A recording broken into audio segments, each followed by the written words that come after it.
Assalamualaikum warahmatullahi wabarakatuh. Selamat malam, Ibu Arni Karina.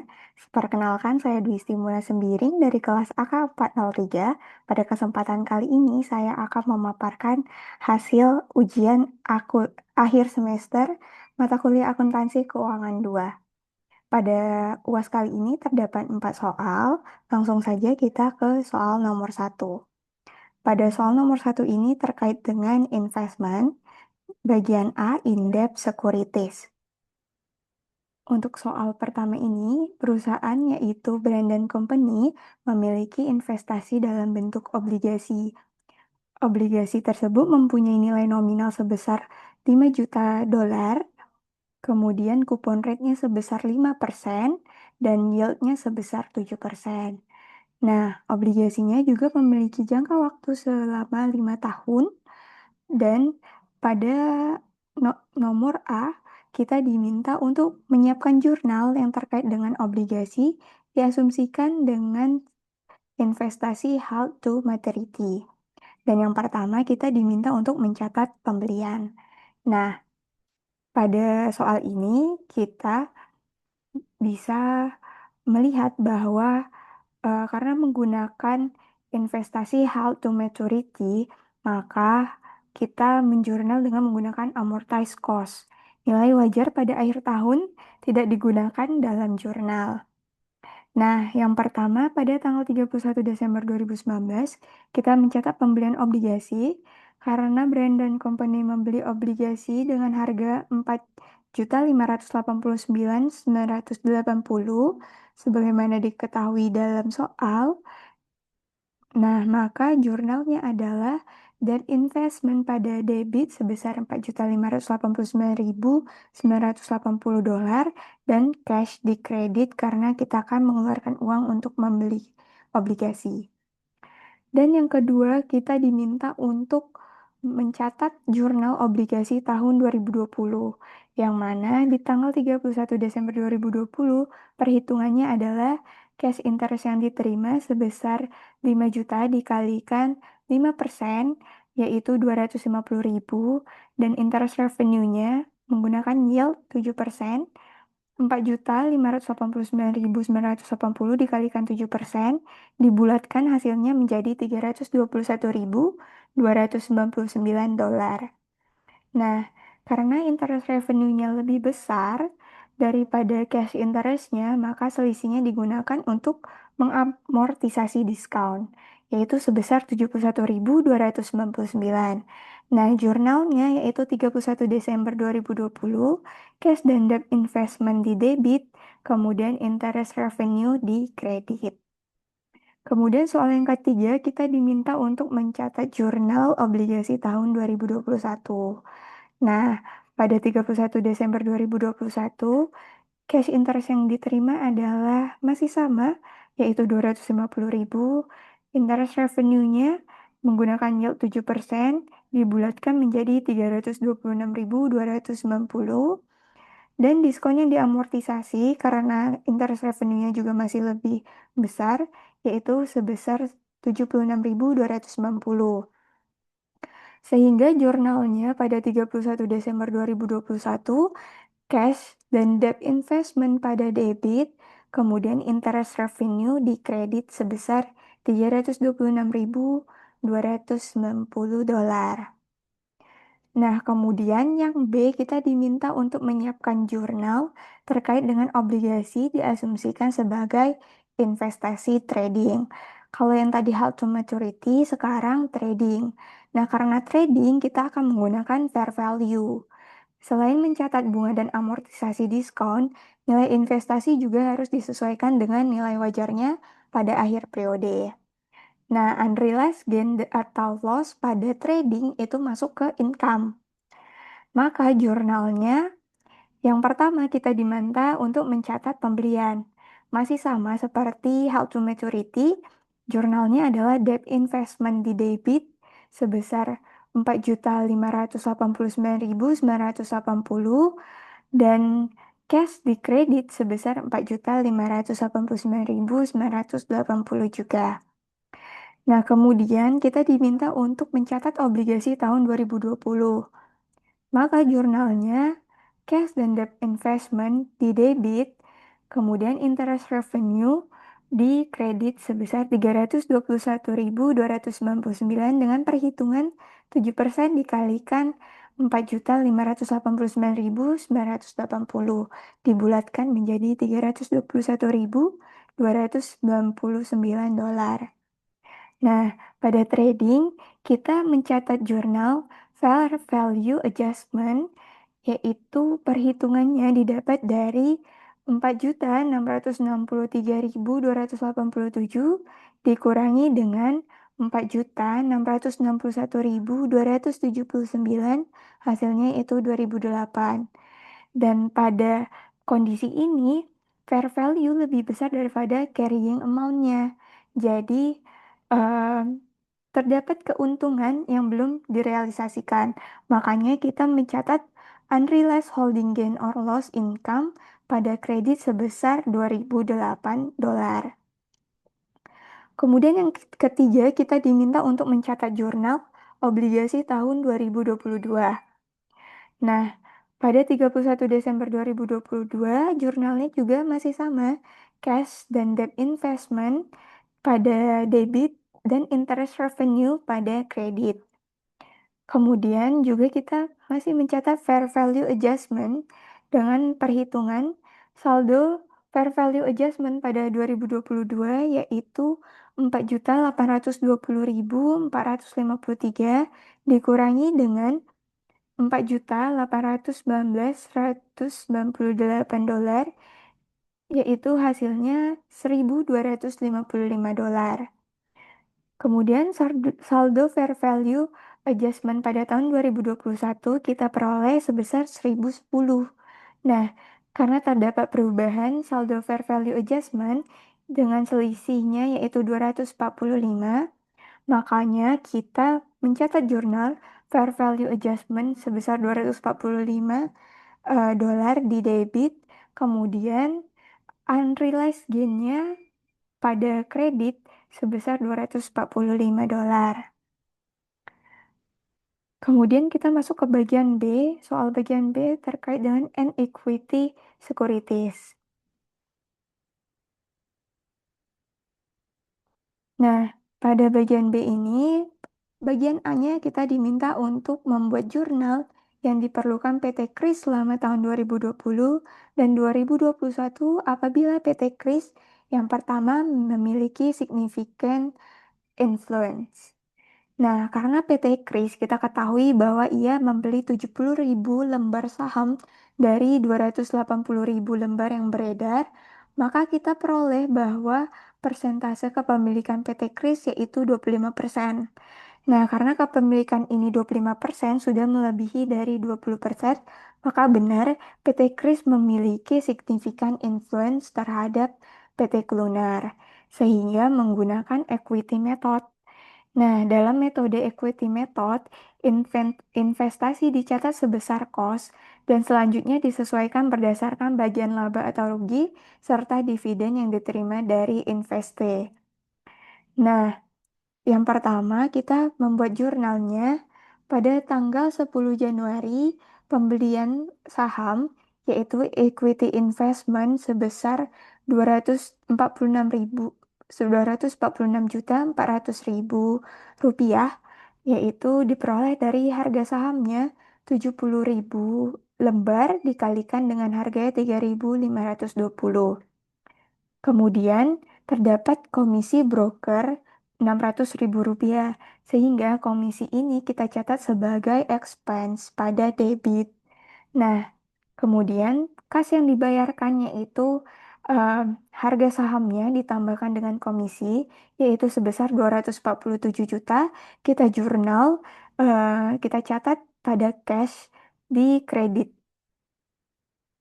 Nah, kemudian 21 Juli diketahui bahwa PT Klunar membagikan dan membayar dividen tunai Rp300 per lembar saham. Maka kita mencatat dividen sebesar bagian PT Kris yaitu 70.000 lembar saham dikalikan Rp300 diperoleh Rp21 juta. Kita catat sebagai debit dengan akun jurnalnya cash, kemudian equity investmentnya di kredit. Karena sesuai equity method, dividen yang diterima tidak diakui sebagai pendapatan, tetapi mengurangi nilai tercatat investasi atau equity investment. Maka dari itu, equity investment kita catat pada kredit 21 juta. Kemudian 31 Desember diketahui bahwa harga pasar saham PT Kluner 4.000 lembar dan PT Kluner melaporkan laba bersih 250 juta rupiah. Maka dari itu, 31 Desember 2020, kita mencatat jurnal Equity Investment, yaitu bagian labanya PT Kris sebesar kepemilikan PT Kris 25% dikalikan 250 juta laba bersihnya PT Kluner. Didapat hasilnya 62.500.000 rupiah, kita catat sebagai equity investment di debit. Kemudian, investment income kita catat sebagai bagian laba dari investi yang diakui, sesuai persentase kepemilikan PT Kris. Pada kredit sebesar 62.500.000 rupiah. Kemudian 18 Januari, diketahui PT Kris menjual 50% saham PT Kluner dengan harganya 3.800 per lembar, dipotong komisi broker sebesar 200.000 rupiah. Nah, penjualan sahamnya 35.000 lembar dikalikan harganya, dikurangi dengan komisi. Didapat hasilnya 132.800.000 rupiah. Kita catat pada cash di debit. Kemudian, karena nilai tercatat equity investment sebelum penjualan saham itu, harga sahamnya dikurangi dividen ditambah laba 2020, kita peroleh hasilnya itu 287.900.000 rupiah. Kemudian nilai buku saham yang dijual itu 50% dikalikan 287.900.000 rupiah, didapat hasilnya 143.950.000 rupiah. Jadi PT Kris rugi sebesar 11.150.000 rupiah. Maka dari itu kita catat loss on sale of equity investment pada debit sebesar 11.150.000 rupiah. Dan nilai buku 50% investasi kita catat sebagai equity investment pada kredit sebesar 143.950.000 rupiah. Nah, diketahui 31 Desember 2021 harga pasar saham PT Kluner sebesar 3.900 per lembar dan PT Kluner melaporkan rugi sebesar 35 juta rupiah. Nah, 31 Desember ini kita mencatat pada jurnalnya Equity in Net Loss of Investee sebesar kepemilikan PT Kris yaitu 25% dikalikan bagian rugi PT Kluner, didapat hasilnya 18.750.000 rupiah, itu kita catat di debit. Nah, kemudian bagian rugi ini mengurangi nilai investasi, makanya kita catat equity investment di kredit sebesar 18.750.000 rupiah. Nah, soal berikutnya pada bagian A2, yaitu kondisinya PT Kris tidak memiliki significant influence dan menggunakan trading securities. Nah, pada A2 ini jurnalnya yaitu pada 10 Januari kita mencatat equity investment sebesar harga saham yang dibeli PT Kris 246.400.000 rupiah di debit. Kemudian karena terdapat komisi broker, kita catat di expense, di debit sebesar 600.000 rupiah. Kemudian cashnya di kredit karena kita mengeluarkan uang 247 juta rupiah. Kemudian 21 Juli, PT Kluner membagikan dan membayar dividen tunai sebesar 300 per lembar saham. Makanya kita pada tanggal 21 Juli mencatat cash sebesar 21 juta. Perhitungannya yaitu 70.000 lembar saham yang dimiliki PT Kris dikalikan 300.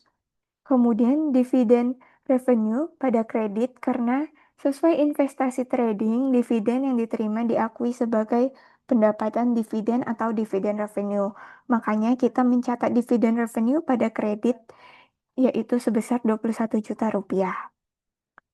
Kemudian 31 Desember 2020 harga pasar saham PT Kluner 4.000 per lembar. Kemudian ia juga melaporkan laba sebesar 250 juta.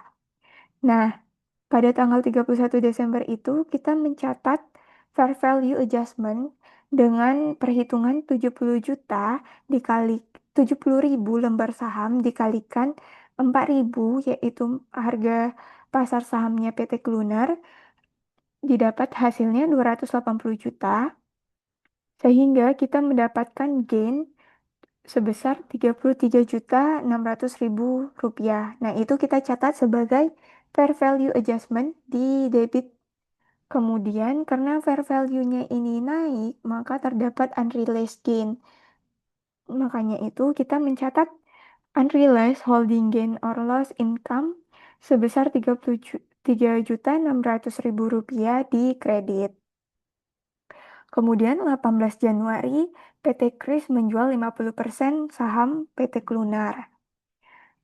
Nah, pada 18 Januari 2021 ini, hasil penjualan sahamnya yaitu 35.000 lembar saham dikalikan harganya 3.800 per lembar, dikurangi komisi brokernya 200.000 rupiah. Didapat hasilnya 132.800.000 rupiah. Itu kita catat di cash di debit. Kemudian karena nilai buku saham yang dijualnya itu lebih tinggi, yaitu 140 juta daripada hasil penjualan, maka PT Kris itu rugi sebesar 7.200.000. Sehingga kita mencatat loss on sale of equity investment pada debit sebesar 7.200.000. Dan nilai buku 50% saham yang dijual itu 140 juta, kita mencatat equity investment di debit sebesar 140 juta rupiah. Kemudian 31 Desember, harga pasar saham PT Kluner yaitu 3.900 per lembarnya dan ia melaporkan rugi sebesar 75 juta.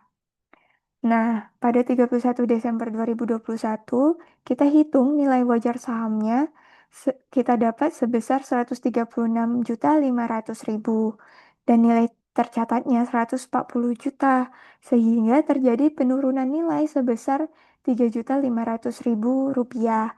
Kita catat pada jurnal unrealized holding gain or loss income pada debit sebesar 3.500.000 rupiah dan penurunan fair value adjustment pada kredit 3.500.000 rupiah.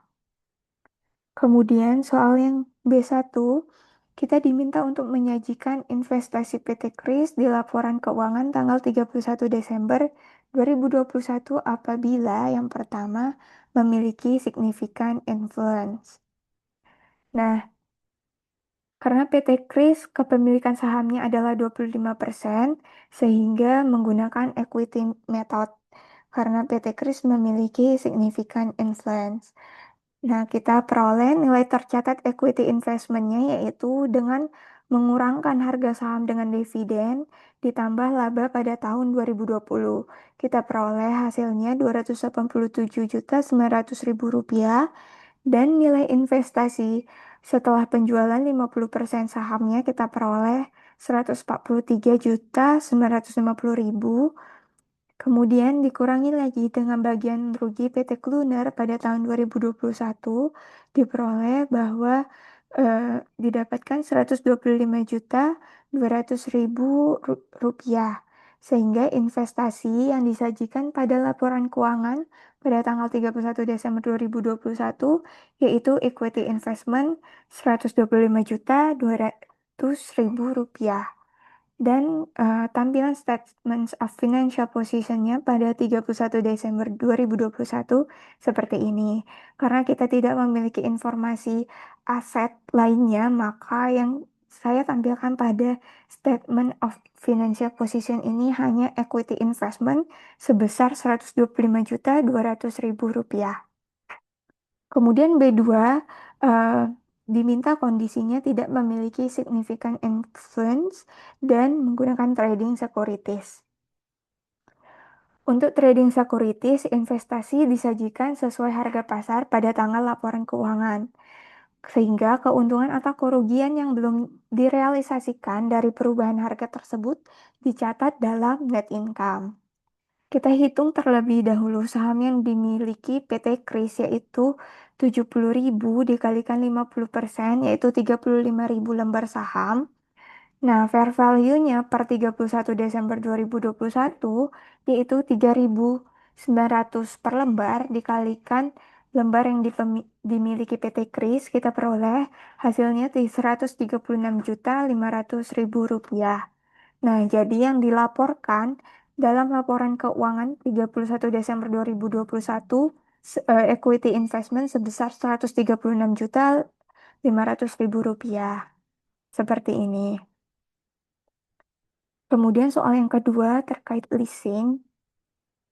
Nah, kita ketahui bahwa dari soal umur mesin adalah 12 tahun, masa lease-nya 10 tahun, pembayaran per tahunnya $60.000, waktu pembayarannya yaitu awal setiap tahun, sehingga kita menggunakan annuity due.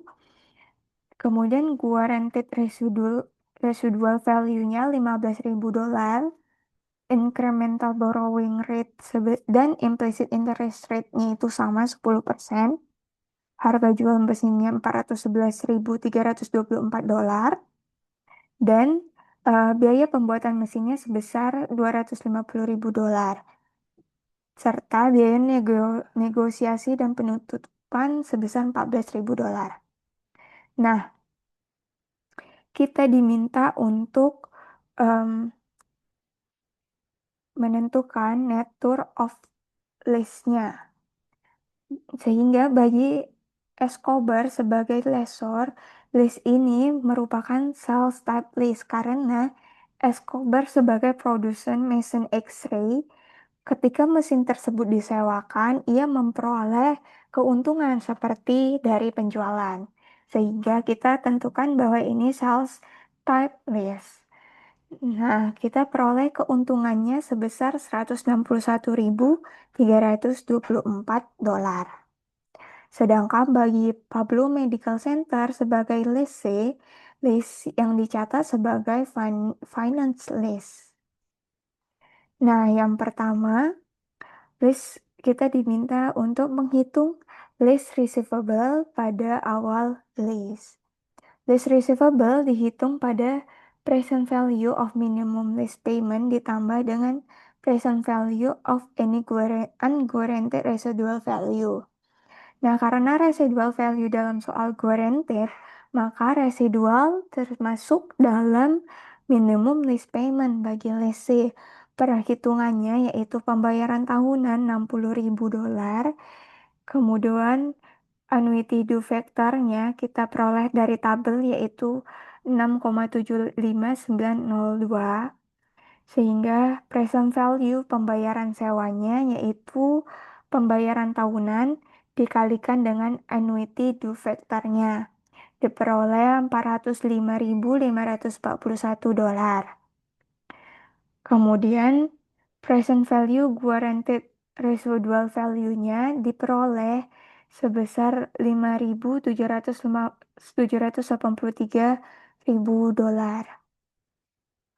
Nah, kita peroleh list receivable dengan mengurangkan present value pembayaran sewa ditambah dengan present value guaranteed residual value, yaitu sebesar $411.324.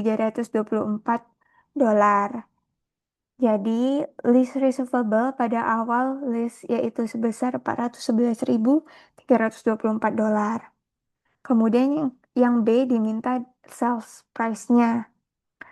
Nah, sales price merupakan present value dari minimum list payment. Nah, karena pada soal kita ketahui bahwa normal selling price-nya dari mesin adalah $411.324, maka harga jual mesin pada awal listnya itu sama, $411.324. Kemudian yang C diminta cost of sales-nya. Nah, diketahui bahwa biaya pembuatan mesinnya yaitu 250.000 dolar sesuai dengan pada soal. Kemudian, karena residual value dalam soal guaranteed, maka tidak ada present value residual yang dikurangkan dari cost of sales. Maka, cost of goods sales-nya sama dengan cost of sale, yaitu cost of asset dikurangi dengan present value unguaranteed residual value. Diperoleh hasilnya yaitu 250.000 dolar. Nah, yang kedua diminta untuk menyiapkan 3 tahun lease amortization schedule. Nah, karena pembayaran sewa dilakukan pada awal setiap tahun, maka pembayaran 60.000 dolar langsung mengurangi lease receivable. Setelah itu, bunga 10%-nya dihitung dari saldo yang tersisa. Kita hitung setiap tahunnya seperti ini. Tahun 2020 setelah menerima pembayaran, diperoleh hasilnya 351.324, kemudian dikalikan dengan bunganya 10%, kemudian saldo akhirnya kita tambahkan sehingga diperoleh 386.456 dolar. Begitu juga dengan tahun 2021 dan tahun 2022, sehingga dapat kita lihat kesimpulannya yaitu list amortization schedule-nya pada tahun 2020 sampai dengan 2022 seperti pada tabel berikut. Nah, soal yang ketiga kita diminta untuk menyiapkan all the lessors journal entries for the first year. Karena pembayaran sewa dilakukan pada awal setiap tahun, maka pembayaran termasuk annuity due. Artinya pembayaran pertama dilakukan langsung pada awal kontrak. Nah, kita hitung terlebih dahulu present value pembayaran sewa. Karena kita ketahui faktor present value annuity due untuk 10 tahun dengan bunga 10% itu 6,75902, maka kita peroleh present value pembayaran sewanya sebesar 405.541 dolar. Kemudian present value guaranteed residual value-nya kita ketahui residual sebesar 15.000 dolar diterima pada akhir tahun ke-10, sehingga perlu dihitung nilai sekarang present value-nya yaitu 15.000 dibagi dengan 1 ditambahkan 0,10 dipangkatkan 10 karena 10 tahun, diperoleh hasilnya 5.783 dolar. Kemudian less receivable, yaitu present value pembayaran sewa ditambah dengan present value guaranteed residual value-nya.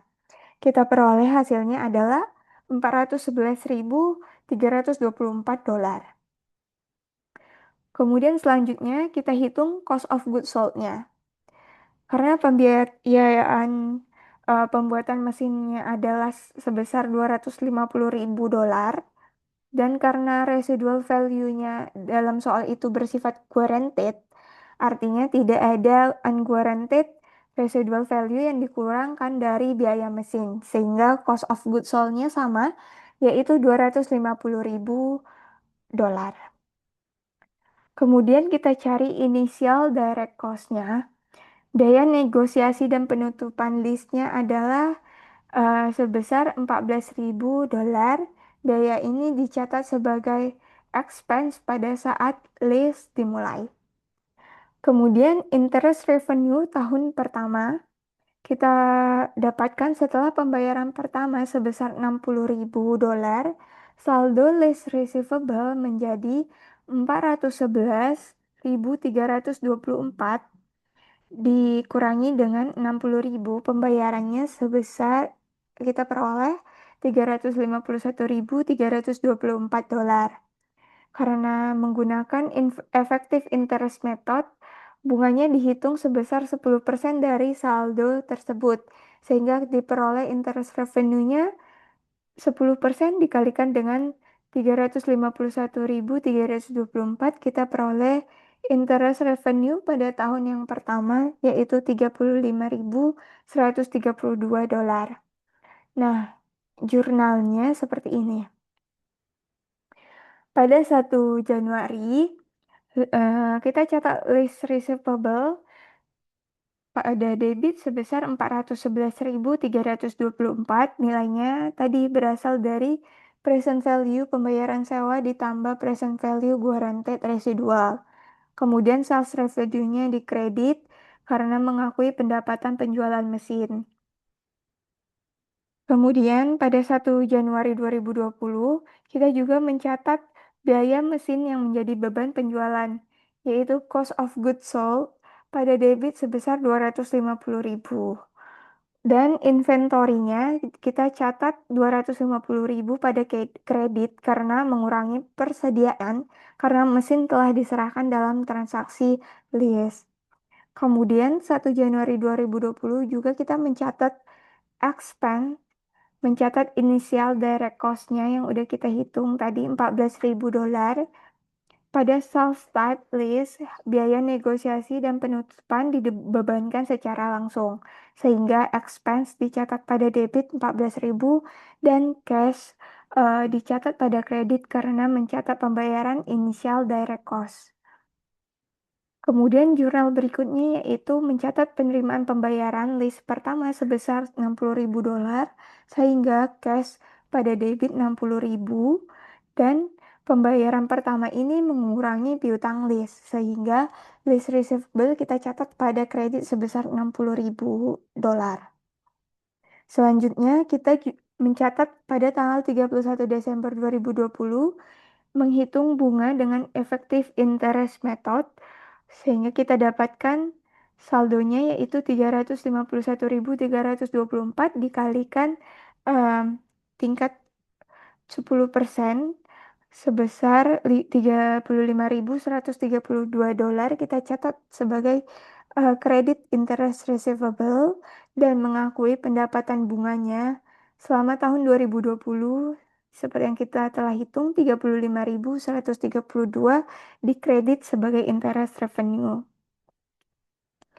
Kemudian nomor 4 kita diminta untuk menyiapkan jurnal untuk tahun pertama leases jurnal. Karena Pablo Medical Center sebagai leasing mencatat transaksi ini sebagai finance lease, jurnal tahun pertama meliputi pengakuan aset dan kewajiban lease, pembayaran pertama, bunga, dan depresiasi. Perhitungannya yang pertama kita cari terlebih dahulu nilai awal right of use asset dan lease liability-nya.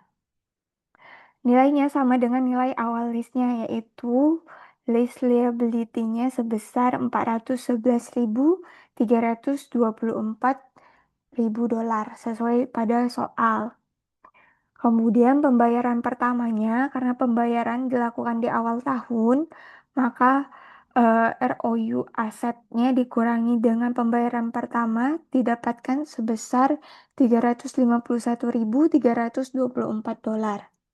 Jadi saldo liability-nya setelah pembayaran pertama adalah 351.324 dolar. Kemudian kita hitung interest expense-nya menggunakan effective interest method dikalikan dengan tingkat bunganya 10%, kita peroleh 35.132.000 dolar sebagai interest expense. Kemudian karena list tidak mentransfer ownership, aset didepresiasi selama lease term-nya yaitu 10 tahun, sehingga kita peroleh jumlah yang didepresiasi sebesar 396.324 dolar. Depresiasi per tahunnya, jumlah yang didepresiasi dibagikan dengan 10 tahun, diperoleh 31.632 dolar sebagai depreciation expense-nya. Jadi, pada tahun pertama Pablo mengakui interest expense sebesar 35.132 dolar dan depreciation expense-nya 39.630 dolar. Nah, jurnalnya pada tahun 2020 seperti ini. 1 Januari kita mencatat aset list pada awal kontrak sebesar 411.324,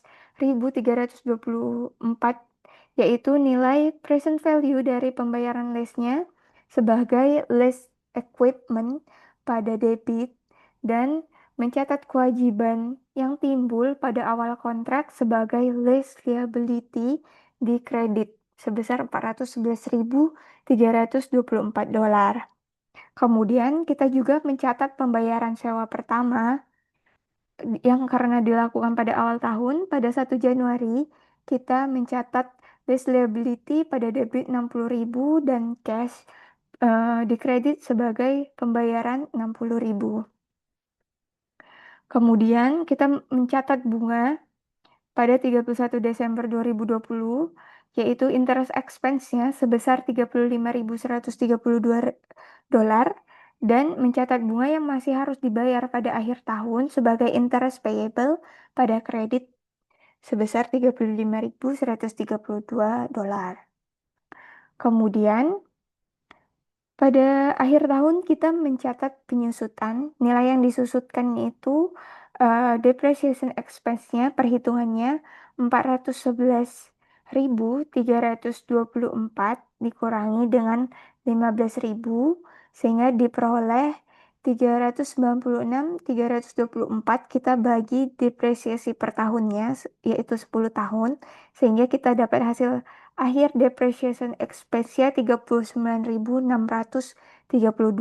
Kita catat di debit pada akun depreciation expense dan mencatat akumulasi depresiasinya pada accumulated depreciation list equipment di kredit.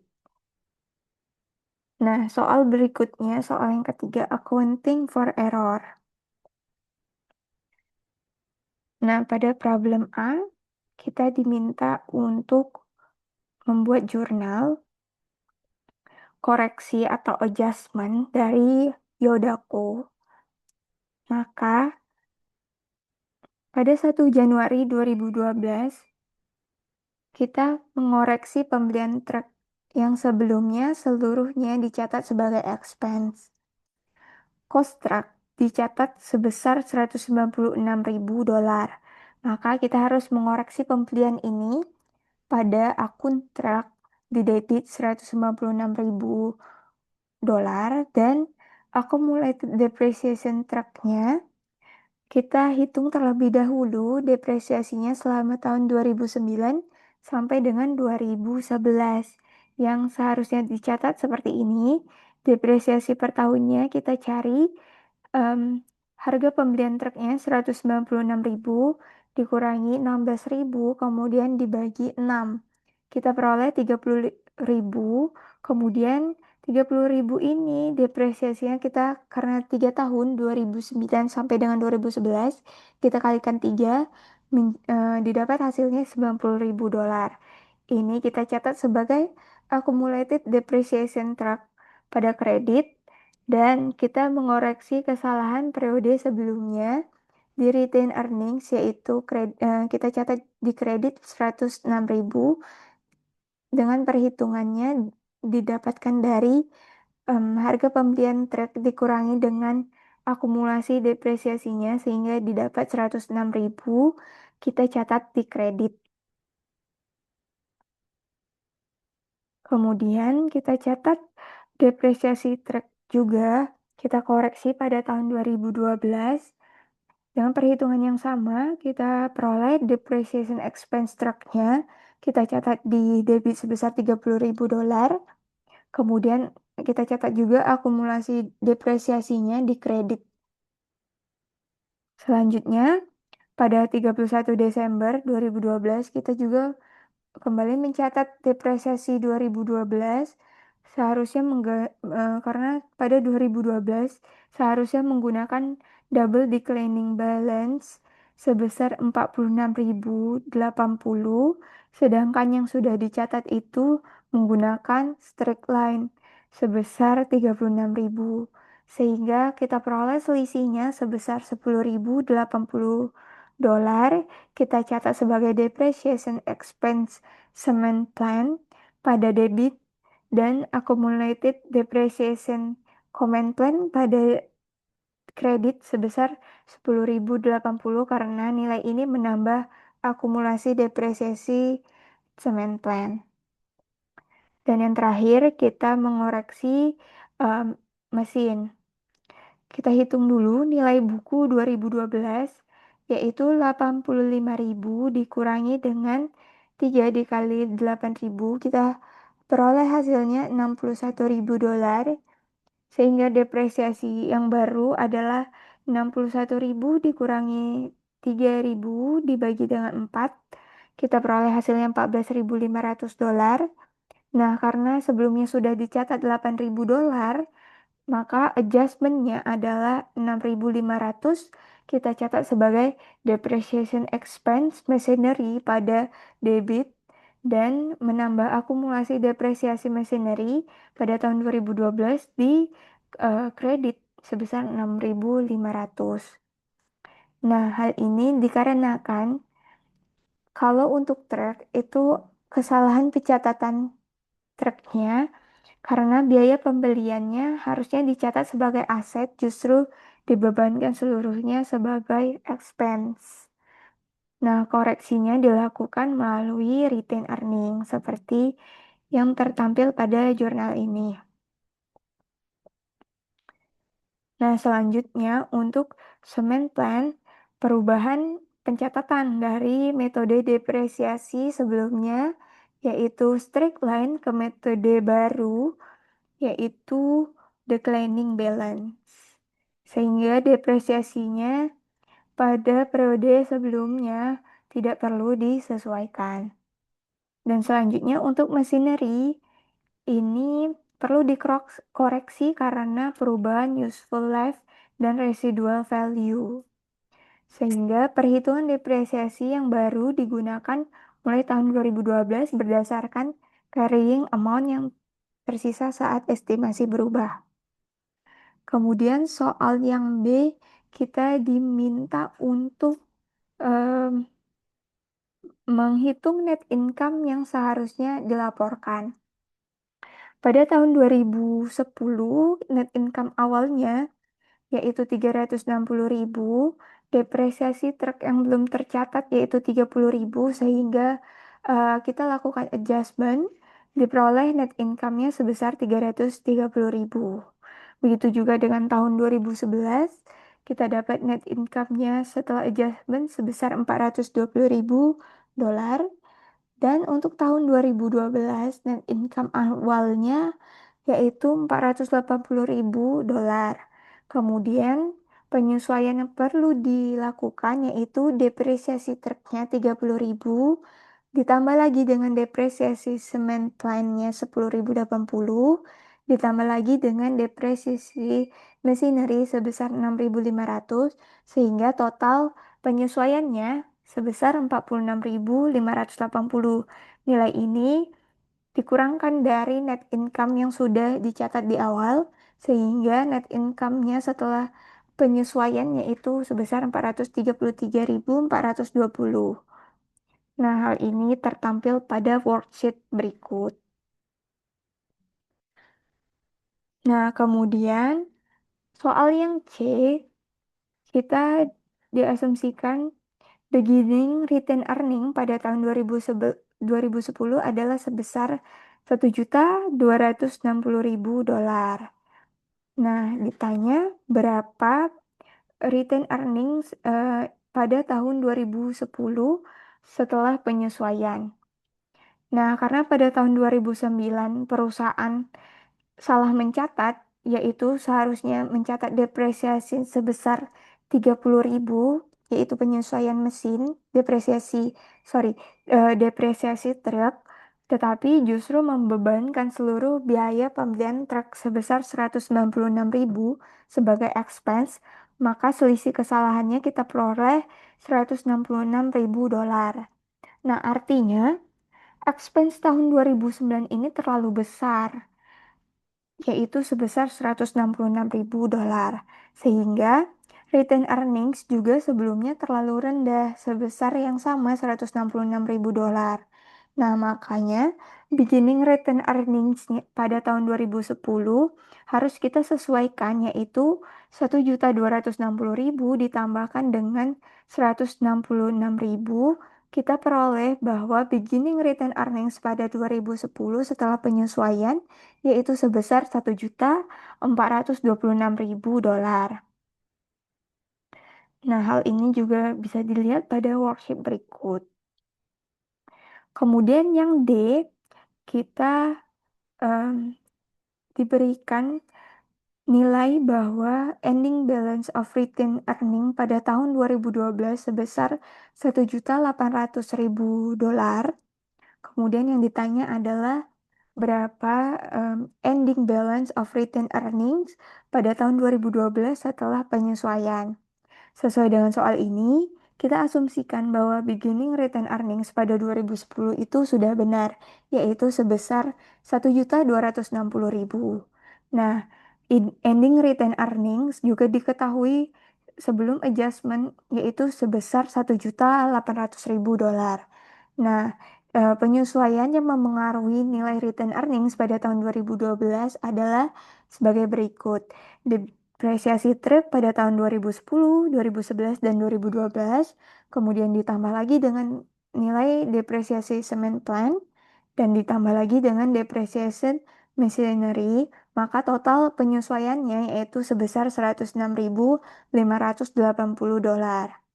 Nah, sehingga kita peroleh ending return earnings pada tahun 2012 setelah adjustment yaitu sebesar 1.693.420 dolar. Nah, hal ini bisa kita lihat koreksinya pada worksheet berikut. Soal selanjutnya yaitu problem B. Pada problem B, kita diminta untuk membuat penyesuaian, menghitung penyesuaian. Sehingga yang pertama kita hitung penyesuaian depresiasi. Kita ketahui bahwa terdapat perubahan metode depresiasi dari sum of the years digit ke straight line. Nah, sehingga perubahan ini diterapkan mulai tahun 2015. Sehingga diketahui harga asetnya pertama 90.000 dolar, kemudian umur manfaatnya 4 tahun, kemudian residual value-nya 0, depresiasinya 2014 kita hitung yaitu 90.000 harga asetnya dikalikan dengan umur manfaat per 10 dikali sama dengan 36.000 dolar, sehingga kita peroleh nilai buku pada awal 2015 90.000 dikurangi dengan depresiasinya yaitu 54.000 dolar.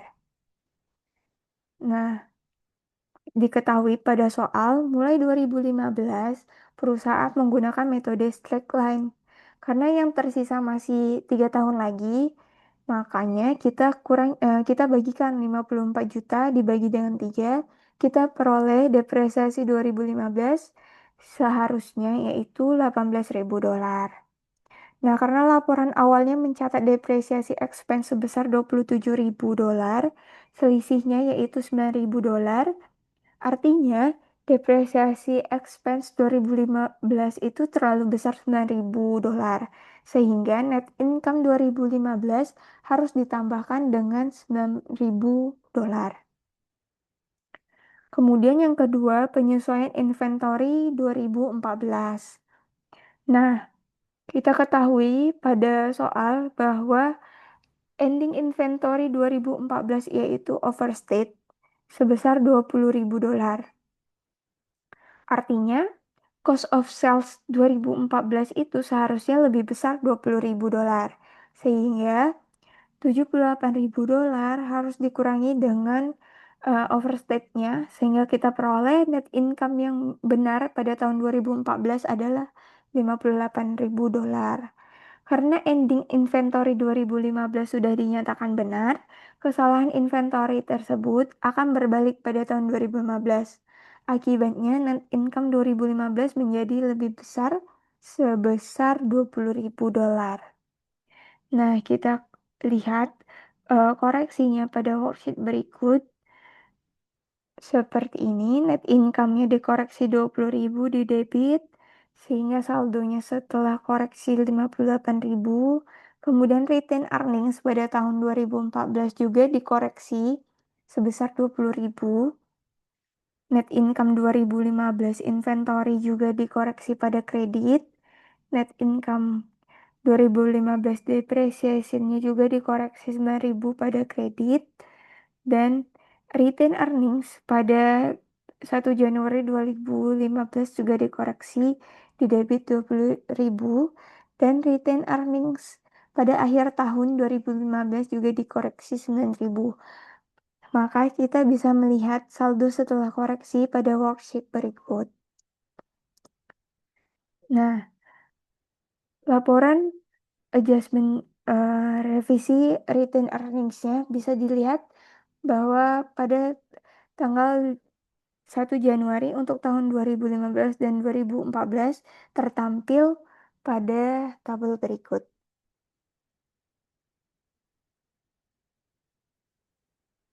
Kemudian soal selanjutnya yaitu soal 4 terkait dengan cash flow. Kita diberikan comparative statement of financial position of Sullivan Corp dan kita diberi tambahan informasi seperti ini dan kita diminta untuk menyiapkan statement of cash flow milik Sullivan Corp pada akhir tahun 2015. Nah, berdasarkan soal tersebut, kita analisa dulu additional information-nya.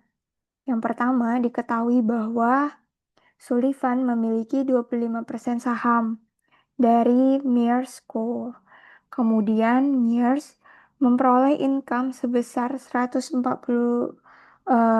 ribu dolar dan tidak membayar dividen. Sehingga hal ini mempengaruhi equity in earnings-nya Sullivan sebesar 25% dikalikan 140 ribu dolar, kita peroleh hasilnya 35 ribu dolar. Karena sudah masuk net income tetapi tidak ada cash yang diterima, maka 35 ribu dikurangkan dari cash flow operation. Sehingga pembelian saham yang terjadi pada 2013 ini tidak masuk cash flow 2015. Kemudian yang kedua, diketahui dari soal bahwa Sullivan memberikan pinjaman kepada TLC sebesar 300.000 dolar dan TLC membayar kembali pokok sebesar 50.000 dolar dan bunganya sebesar 10% pada 31 Desember 2015. Nah, pokok pinjaman ini menyebabkan cash flow outflow sebesar 300.000 karena Sullivan memberikan pinjaman. Dan penerimaan pokok sebesar 50.000 ini diterima dari TLC. Nah, net cash outflow-nya jadinya di 300.000 dikurangi dengan 250.000 dikurangi dengan penerimaannya 50.000, kita dapatkan hasilnya net cash outflow-nya sebesar 250.000. Dan bunga 10%-nya yaitu sebesar 30.000 dolar sudah termasuk ke dalam net income. Kemudian yang ketiga, kita ketahui bahwa equipment cost-nya 60.000 dolar dan carrying amount equipment-nya 38.000 dijual seharga 40.000 secara cash. Sehingga cash masuk dari penjualan equipment sebesar 40.000. Karena di sini terdapat selisih antara carrying amount dan harga jual sebesar 2.000, maka gain dikurangkan dari net income. Kemudian kondisi yang keempat yaitu Sullivan menerima office building memperoleh office building melalui finance lease dengan nilai 400.000 dolar. Nah, tidak ada cash yang keluar pada tahun 2015 terkait perolehan office building ini. Transaksi sebesar 400.000 dolar itu merupakan non-cash investing and financing transaction. Kemudian, kondisi yang kelima, net income tahun 2015 kita ketahui sebesar 370.000 dolar. Nah, hal ini mempengaruhi terhadap cash flow menjadi titik awal dalam penyusunan cash flow operating dengan metode indirect.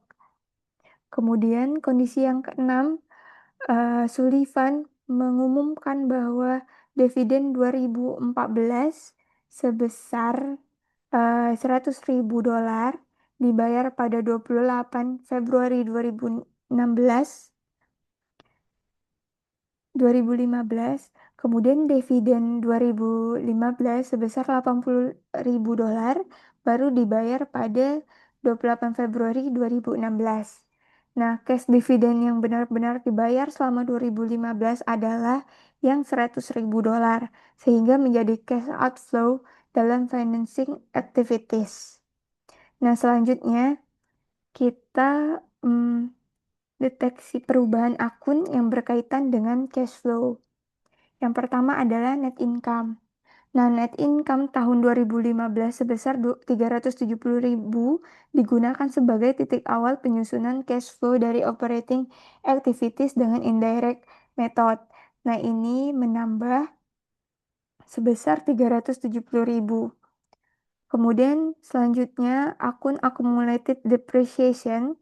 Accumulated depreciation ini meningkat dari 1.040.000 menjadi 1.165.000 sehingga kenaikannya sebesar 125.000. Karena ada equipment yang dijual, accumulated depreciation atas equipment ini sebesar 60.000 dikurangkan dengan 38.000 sehingga diperoleh 22.000, yaitu depreciation-nya. Jadi depreciation expense-nya 125.000 ditambah dengan 22.000, kita dapat accumulated-nya 147.000 dolar. Selanjutnya, akun equity investment. Sullivan memiliki 25% kepemilikan saham Mears Co. Mears memperoleh income 140.000 dolar. Nah, bagian labanya Sullivan 25% dikalikan 140.000 dolar diperoleh 35.000. Nah, jumlah ini sudah masuk ke dalam net income. Tetapi Sullivan juga tidak menerima dividen sehingga 35.000 ini dikurangkan dari net income dalam indirect method sehingga ini tidak menambah cash.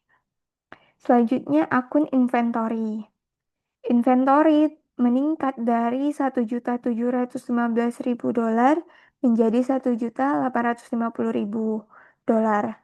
Perubahannya sebesar 135.000 dolar, yaitu naik, sehingga kenaikan inventory ini menunjukkan adanya penggunaan cash untuk memperoleh persediaan sehingga mengurangi cash flow operating sebesar 135.000. Selanjutnya, akun accounts receivable. Accounts receivable turun dari yang sebesar 1.168.000 menjadi 1.128.000 sehingga selisihnya 40.000 dolar. Penurunan piutang ini berarti lebih banyak piutang yang berhasil ditagih menjadi cash sehingga menambah cash flow operating sebesar 40.000 dolar. Akun selanjutnya adalah debt investment atau loan to TLC Co. Nah, Sullivan memberikan pinjaman sebesar 300.000 sehingga cashnya keluar sebesar 300.000. Kemudian Sullivan juga menerima pembayaran pokoknya sebesar 50.000. Sehingga net cash flow-nya itu berkurang sebesar 250.000 melalui investing activities. Selanjutnya akun property, plant and equipment atau PPE. PPE ini meningkat 340.000 dolar. Kenaikan ini tidak dapat dianggap sebagai cash outflow karena terdapat transaksi finance lease sebesar 400.000 dolar yang tidak menggunakan cash. Selain itu, equipment dengan kos 60.000 dijual. Jadi, perubahan property, plant, and equipment perlu dianalisis bersama transaksi non-cash tersebut, sehingga ini tidak menunjukkan cash flow secara langsung. Kemudian akun selanjutnya adalah accounts payable. Accounts payable meningkat dari 155.000 menjadi 1.015.000, sehingga perubahannya sebesar 60.000, yaitu naik. Kenaikan utang berarti sebagian pembelian belum dibayar dengan cash, sehingga menambah cash flow operating sebesar $60.000. Akun selanjutnya adalah income taxes payable. Income taxes payable turun dari 50.000 menjadi 30.000, selisihnya 20.000. Penurunan ini kewajiban pajak menunjukkan adanya pembayaran pajak sehingga mengurangi cash flow operating sebesar $20.000. Akun selanjutnya yaitu finance lease obligation. Sullivan memperoleh office building melalui finance lease sebesar $400.000. Karena tidak ada pembayaran cash pada 2015, kenaikan finance lease obligation sebesar $400.000 ini bukan cash outflow. Transaksi ini dilaporkan sebagai non-cash investing and financing transaction, sehingga tidak berpengaruh terhadap cash pada tahun 2015. Transaksi selanjutnya adalah akun dividends payable. Dividen tahun 2015 yang diumumkan sebesar 80.000, tetapi yang dibayar pada tahun 2015 sebesar $100.000. Selisihnya yaitu $20.000 berasal dari dividen tahun 2014 yang baru dibayar pada tahun 2015. Nah, oleh karena itu, cash dividen yang masuk dalam financing activities adalah $100.000. Akun selanjutnya adalah cash. Cash awal tahun 2015 adalah sebesar $700.000 dan cash akhir tahun sebesar $815. Terdapat perubahan sejumlah $115.000. Nah, selanjutnya kita susun statement of cash flow Sullivan Corp pada tahun 2015 sebagai berikut. Cash flows from operating activities dapat kita lihat seperti ini. Kita peroleh net cash provided by operating activities-nya sebesar $425.000. Kemudian cash flow from investing activities, net cash yang digunakan untuk investing activities ini adalah minus $210.000. Kemudian cash flow from financing activities, net cash yang digunakan dalam financing activities ini keluar $100.000. Kemudian reconciliation of cash-nya, net increase yang bertambah untuk cash-nya adalah $115.000, sehingga pada 1 Januari cash-nya adalah posisinya $700.000 ditambahkan dengan kenaikan cash-nya $115.000, sehingga didapatkan bahwa cash pada 31 Desember 2015 sebesar $815.000. Nah, dalam menjawab soal ini, saya menggunakan daftar referensi KSO dan materi perkuliahan akuntansi keuangan 2 pada sesi 8 sampai dengan 15. Berikut presentasi jawaban ujian akhir semester akuntansi keuangan 2 dari saya. Mohon maaf apabila terdapat kekurangan. Terima kasih atas waktu dan perhatiannya. Wassalamualaikum warahmatullahi wabarakatuh. Selamat malam.